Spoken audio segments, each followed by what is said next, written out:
tentang infak, tentang yang semuanya kaitannya dengan ibadah atau amal-amal di bulan Ramadan. Beda di Masjid Jami'atuz Zahidin ini.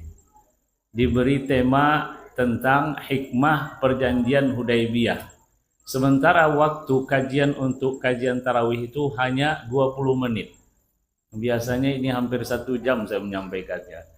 Tapi insya Allah akan kita zip, kita persempit dia, namun tidak keluar dari esensi perjanjian Hudaybiyah. Mungkin Bapak Ibu bertanya, apalah itu perjanjian Hudaybiyah? Perjanjian Hudaybiyah ini adalah perjanjian antara orang kafir Quraisy dengan Rasulullah Sallallahu Alaihi Wasallam. Mulanya Rasulullah ingin umroh, itu dia mulanya di tahun ke-6 Hijriah. Setelah 6 tahun Rasulullah berada di Madinah, kemudian Rasulullah akan melaksanakan umroh dengan para sahabat Rasulullah Sallallahu Alaihi Wasallam. Namun di pertengahan jalan, tepatnya di Hudaybiyah itu, datang utusan-utusan kafir Quraisy, tak boleh kalian melaksanakan umroh. Alhamdulillah kita yang mau umroh bisa. Dulu Nabi Muhammad dilarang oleh pembesar kafir Quraisy. Bergantian utusan datang, namun tetap orang kafir Quraisy mengatakan tidak boleh. Tahun ini tak boleh.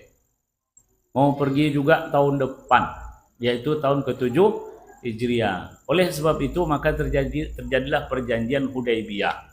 Perjanjian Hudaybiyah itu terjadi di tempat namanya Hudaybiyah. Maka disebut dengan perjanjian Hudaybiyah. Kalau perjanjian berarti ada kesepakatan antara dua pihak. Dan harus kedua belah pihak terikat dengan perjanjian ini. Nah, apa isinya Bapak Ibu yang dimuliakan Allah Subhanahu wa taala? Ini Rasul minta kepada Ali bin Abi Thalib sebagai notulen. Tulis wahai Ali. Baik, ditulis oleh Ali bin Abi Thalib. Apa kata Rasulullah? Tulis Bismillahirrahmanirrahim. Kata utusan kafir Quraisy, kami tak kenal Ar-Rahman Ar-Rahim. Coba itu. Yang kami tahu Bismikallahumma aja. Kalau mau tulis Bismikallahumma, kita lanjutkan perjanjian. Kalau enggak, selesai. Bayangkan Bapak Ibu, umat Islam di Hudaybiyah itu ada 1.500 orang. Sementara utusan kafir Quraisy cuma satu, Suhail bin Amru. Kalau dipukul habis selesai itu Suhail bin Amru. Kurang ajar kau. Kita kan namanya Bismillahirrahmanirrahim. Kau ingin Bismikallahumma, pam selesai Suhail bin Amru. 1.500. Tetapi Rasulullah Sallallahu Alaihi Wasallam tidak mengabaikan. Rasulullah mengikuti. Yang penting esensinya, substansinya. Bismikallahumma dengan Bismillahirrahmanirrahim secara isi sama aja. Dengan nama Allah. Allah itu pasti maha pengasih, maha penyayang, dan maha lainnya. Kalau tidak diakui oleh Quraisy, ya udah nggak apa-apa, kita sepakat aja dengan nama Allah. Dah selesai. Tulis lagi wahai Ali. Apa ya Rasulullah? Ini dari Muhammad Rasulullah. Suhail bin Amru utusan kafir Quraisy katakan, kami tidak kenal Muhammad itu Rasulullah. Yang kami tahu Muhammad itu anaknya si Abdullah. Kalau mau lanjut perjanjian, tulis itu. Kalau enggak, kami cabut. Gitulah orang kafir Quraisy itu, Pak. Akhirnya Ali bin Abi Thalib diperintahkan oleh Rasulullah, ganti wahai Ali. Udah ketulis itu Bapak Ibu. Ini dari Muhammad Rasulullah. Udah ketulis sama Ali bin Abi Thalib. Namun Rasulullah minta untuk menghapus Rasulullah dan diganti dengan Ibnu Abdullah, anak Abdullah. Kata Ali bin Abi Thalib, tak bisa saya menghapus Rasulullah. Tulisan itu engkau adalah Muhammad Rasulullah. Aku tak mampu untuk menghapusnya. Maka kata Rasulullah, mana tulisan Rasulullah itu? Tunjukkan saya. Rasulullah sendiri yang menghapus dan diganti dengan ini dari Muhammad anak Abdullah. Nah, isi perjanjiannya apa? Coba Bapak Ibu perhatikan. 2 poin aja sudah menyesakkan hati para sahabat. Tapi karena ini disetujui oleh Rasulullah, para sahabat taat. Begitu juga kita di bulan suci Ramadan ini ada hal-hal yang mungkin terasa berat. Nahan lapar itu berat. Tapi karena ini perintah Allah dan perintah Rasulullah dan dilakukan oleh Rasulullah, oke dah saya taat. Taat atas perintah Allah dan Rasulnya. Maka masuklah pada poin-poinnya. Poin pertama, gencatan senjata selama 10 tahun. Artinya orang kafir Quraisy nggak boleh memerangi Rasulullah. Rasulullah dan para sahabat nggak boleh memerangi Quraisy. 10 tahun gencatan senjata. Kalau kita kaitkan dengan Ramadan, 30 hari ini kita gencatan senjata juga itu. Gencatan senjata dari amarah, gencatan senjata dari banyak hal, ya. Bukan berarti setelah 30 hari kita kemudian mengeluarkan senjata marah-marah, itu enggak. Tapi ini adalah proses, ini adalah pembelajaran. Nah, Hudaybiyah itu juga adalah bentuk pembelajaran, proses untuk mendapatkan kemenangan Allah Subhanahu wa taala. Memang rasanya para sahabat itu merasa, gimana ini? Gimana ini? Itu terasa oleh sahabat. Maka satu, gencatan senjata 10 tahun. Nggak boleh perang antara kedua belah pihak. Yang kedua, Muhammad dan para sahabat balik ke kota Madinah. Tak boleh umroh tahun ini. Boleh umroh tahun depan. Namun waktunya, waktu terpendek paket umroh dalam sejarah. 3 hari saja. Kalau ada travel di Pekanbaru ini, memberikan pengumuman dan ajakan untuk umroh 3 hari paketnya, saya yakin tak akan ada jamaah. 3 hari itu berangkat kita hari ini, sampai di situ sehari, besoknya pulang. Ada yang mau, Pak? Minimal 9 hari. Nah, Rasulullah dalam perjanjian yang kedua itu isinya, tahun ini tak boleh umroh tahun depan 3 hari saja. Itu sahabat Bapak Ibu, bukan kayak kita kalau umroh naik pesawat. Shoot, 9 jam sampai. Ini dari Madinah menuju Hudaybiyah itu naik onta. Ada yang jalan kaki, sesekali naik onta, bayangkanlah, debu. Udah tercium bau Ka'bah itu dari Hudaybiyah itu mungkin, Pak, ya.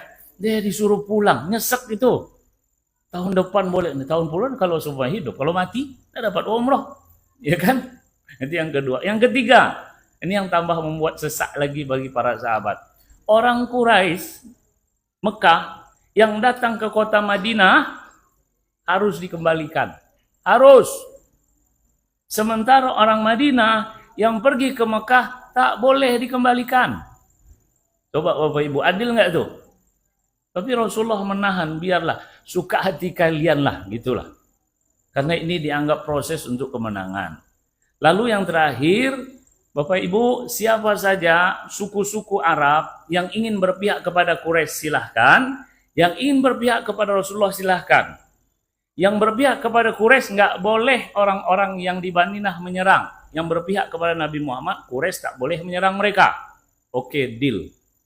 Tapi Bapak Ibu, para sahabat itu merasa sempit di dalam mereka. Namun tak ada yang bisa menyampaikan. Dan di antara hikmahnya adalah perjanjian Hudaybiyah ini ada seseorang yang berani menyampaikan. Kalau kita mengambil pelajaran, jika ada satu keputusan yang tidak mengenakkan di hati, jangan bicara di belakang. Sampaikan kepada Pak Zuardi. Kalau seumpamanya tidak pas, ya jangan bicara di belakang. Akhirnya sakit, harusnya satu orang jadi banyak yang sakit. Nah, siapa yang menyampaikan? Yang menyampaikan Umar bin Khattab radhiyallahu anhu. Wahai Rasulullah, itu setelah melihat isi perjanjian, merugikan kita nampaknya nih, ya. Maka Umar bin Khattab sampaikan, wahai Rasulullah, bukankah kita Muslim? Kata Rasulullah, benar kita Muslim. Bukankah mereka itu adalah orang-orang musyrik? Benar mereka orang musyrik. Kemudian kenapa kita mengalah? Kata Rasulullah, wahai Umar, aku tidak akan melanggar perintah Allah. Dengarkan saja dan lakukan ajalah. Umar bin Khattab merasa tak puas. Umar bin Khattab, Bapak Ibu. Ketidakpuasan itu disampaikan ke sahabat Rasulullah bernama Abu Bakar. Orang kepercayaan Nabi Muhammad SAW. Jangan cari Abdullah bin Ubay bin Salul. Tokoh munafik itu bakal ibarat sate dipanggang gitu, menjadi. Tapi yang dijumpai adalah orang kepercayaan Rasulullah, Abu Bakar. Wahai Abu Bakar, bukankah kita ini Muslim? Benar. Bukankah mereka musyrik? Benar. Terus kenapa kita mengalah? Kata Abu Bakar, udah dengarkan aja lah wahai Umar. Sesungguhnya Rasulullah taat kepada Allah dan tidak melanggar peraturan Allah Subhanahu wa taala. Ternyata sama, Pak. Jadi orang beriman itu kadang lisannya itu sama isinya. Ya. Abu Bakar apakah mendengar jawaban Rasulullah? Tak mendengar. Tetapi Abu Bakar menjawab persis seperti jawaban Rasulullah, hingga akhirnya Umar bin Khattab lega dan diperlihatkan oleh Allah Subhanahu wa taala saat pulang. Disinilah kita melihat hikmahnya ketika seseorang mundur 1 langkah untuk maju 10 langkah. Apa itu mundur 1 langkah? Ini tahun ke-6. Baru aja perjalanan menuju Madinah, turun firman Allah Subhanahu wa taala. Inna fatahna laka fathan mubina. Sesungguhnya kami membukakan kepada engkau kemenangan yang nyata. Mana kemenangan itu? Kan baru isi perjanjiannya menyesakkan hati. Perjalanan mau ke Madinah, belum lagi sampai ke Madinah. Coba Bapak Ibu yang dimuliakan Allah Subhanahu wa taala, ketaatan kepada Rasulullah membuat Allah Subhanahu wa taala menanamkan kebahagiaan kepada para sahabat. Artinya kita yang taat kepada Allah dan Rasul, yakin Allah akan membuat hati kita itu nyaman, membuat hati kita itu tenang. Belum sampai Madinah, turun firman Allah Subhanahu wa taala, membuat para sahabat yang tadinya gimana sih ini? Gimana sih ini? Rasulullah sampaikan ayat itu. Sesungguhnya kami, yaitu Allah Subhanahu wa taala, memberikan kemenangan kepada kalian, kemenangan yang nyata. Mulai dari situ Bapak Ibu, 2 tahun kemudian terjadi Fathu Mekah, penaklukan kota Mekah. Tapi lebih tepatnya adalah kemenangan umat Islam di kota Mekah 2 tahun. Rasulullah di kota Mekah itu 13 tahun. Woi, susahnya luar biasa. Ya kan? Di kota Madinah selama 6 tahun terjadi Badar, perang Uhud, perang Khandaq. Namun setelah perjanjian yang merasa, gimana sih ini? Ternyata di tahun ke-7 Rasulullah bisa umroh. Kemudian selanjutnya Rasulullah bisa menyebarkan Islam ke seluruh negara-negara, ya. Ke Persia, ke Romawi, ke Mesir, ya, Asia, Afrika. Itu Rasulullah berdakwah. Orang Quraisy nggak akan nyerang. Kan gencatan senjata 10 tahun. Kesempatan bagi Rasulullah untuk menyebarkan Islam. Jadi ternyata sesuatu yang kadang membuat kita itu merasa sempit untuk melaksanakan perintah Allah dan untuk taat kepada Allah, ternyata di situ ada ruang luas yang akan membuat hati kita ini nyaman, membuat hati kita ini lapang. Bulan suci Ramadan mungkin tak biasalah orang melakukan puasa. Tahu-tahu aja wajib puasa Ramadan. Tidak pernah dia puasa sunnah, tidak pernah dia puasa-puasa yang lain. Tahu-tahu harus berpuasa di bulan suci Ramadan. Anggap aja ini adalah perjanjian Hudaybiyah yang membuat kita harus sabar. Kan begitu? Ya, para sahabat sabar nggak ketika itu? Sabar. Puasa Ramadan dituntut nggak bagi kita untuk sabar? Iya. Kalau seseorang berpuasa, kata Rasulullah, asyamu junnah, puasa itu adalah junnah. Setiap kalimat yang ada huruf jin dan nun itu sesuatu yang tak nampak. Ada 3, jannah, jinnah, junnah. Jannah, Bapak Ibu lihat jannah. Apa artinya jannah? Surga. Ada yang melihat jannah? Ada apa yang lihat? Ada nama perempuan namanya Jannah, Pak. Junnah. Junnah itu artinya perisai. Dan perisai itu adanya di hati. Asyamu junnah. Puasa adalah perisai. Penjaga hati. Satu lagi jinnah. Jinnah itu plural dari jin. Apakah ada yang melihat jin? Berarti orangnya bermasalah. Kalau jin memperlihatkan dirinya, berarti jinnya yang bermasalah. Karena pada dasarnya jin itu tak terlihat. Nah, Bapak Ibu yang dimuliakan Allah Subhanahu wa taala, tadi kita sampaikan bahwa perjanjian Hudaybiyah itu mengajarkan kesabaran para sahabat. Begitu juga puasa Ramadan. Barang siapa yang berpuasa, maka jangan jahil, jangan berkata kotor. Kalau ada orang yang mengganggunya, kalau ada orang yang menjahilinya, kalau ada orang yang memeranginya, maka katakan inni shaimun, sesungguhnya saya puasa, sesungguhnya saya puasa, diganggu lagi, sesungguhnya saya puasa, diganggu lagi, sesungguhnya saya puasa, itu udah mulai marah.